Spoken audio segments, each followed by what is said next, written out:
Shalom semuanya, selamat malam, haleluya. Kita bersyukur kepada Tuhan karena hari ini hari Easter Saturday kalau di Australia, karena kita sama-sama masih merayakan long weekend dan juga masih dalam suasana merayakan Hari Raya Paskah dan Kebangkitan Kristus.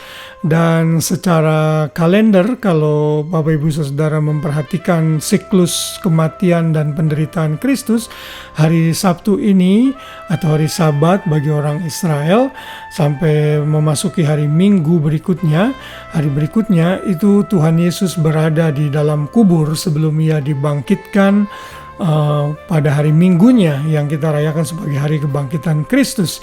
Dan hari ini kita mau melihat satu ayat lagi yang kembali mengingatkan kita mengenai korban Kristus, sehingga kita makin fokus kepada Kristus yang adalah juru selamat kita, yang sudah mengorbankan dirinya untuk kita.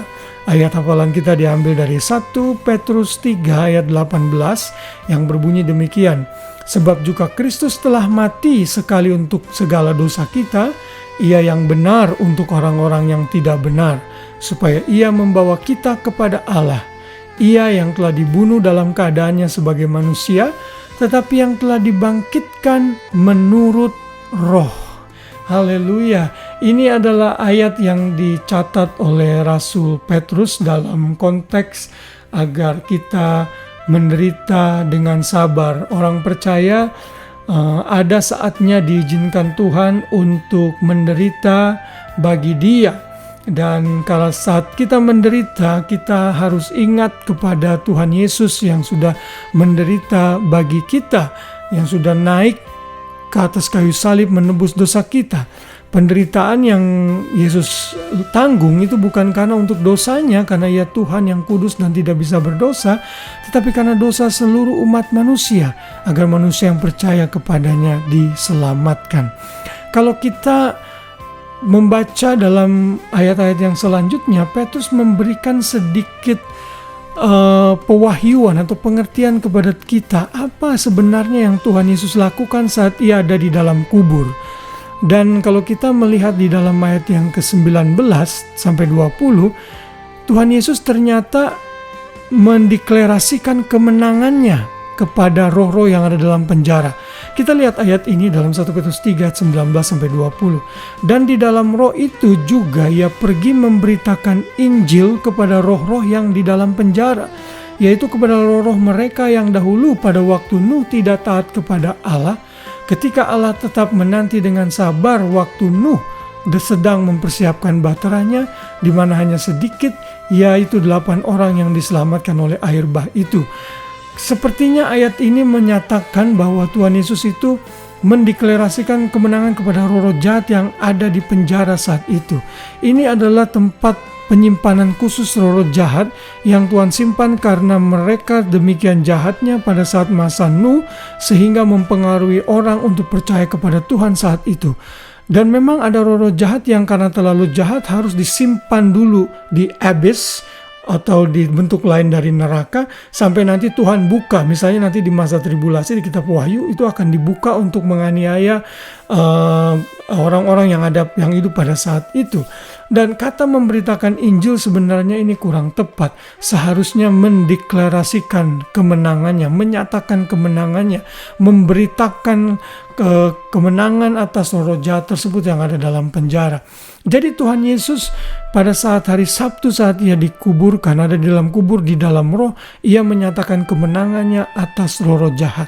Karena itu dalam 1 Korintus 15 yang berbicara mengenai kebangkitan, di sana dinyatakan bahwa di manakah maut? Maut tidak lagi ada sengatnya dan sebagainya. Tuhan Yesus, Tuhan kita dalam kematian dan kebangkitannya memberikan kita kemenangan. Dan kita harus sadar setiap kali kita merayakan Paskah dan kebangkitan Kristus setiap tahun, kita harus mengerti betapa besarnya kasih Bapa bagi kita. Ia yang dibunuh dalam keadaannya manusia, tapi bangkit yang besok akan kita rayakan untuk kembali memberikan pengharapan penghidupan kekal dan tubuh kemuliaan bagi kita. Kristus sudah mati satu kali untuk selamanya dan tidak bisa diulangi lagi.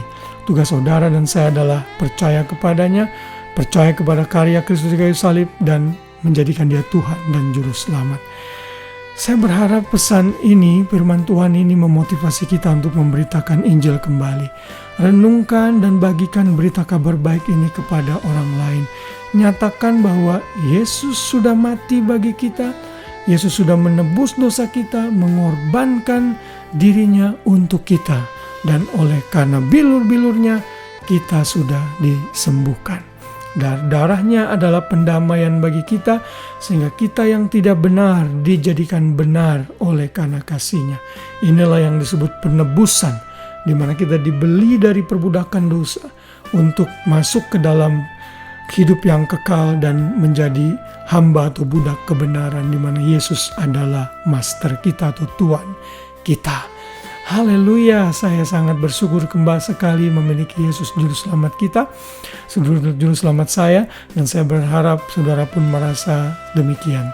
Kiranya firman Tuhan ini menjadi kekuatan dan ingatan untuk kita, betapa kita bersyukur memiliki Tuhan Yesus yang menyelamatkan kita, yang sudah menebus kita dari kematian kepada kehidupan yang kekal. Selamat malam, selamat beristirahat. Biar kita semua bisa beristirahat dan tidur dengan nyenyak dalam naungan kasih Tuhan. Biar damai Kristus memerintah hati kita semua. Dan besok pagi kita bangun dengan tubuh yang sehat, kembali beribadah di gereja masing-masing, merayakan kebangkitan Kristus dan bersukacita karena Kristus sudah bangkit bagi kita.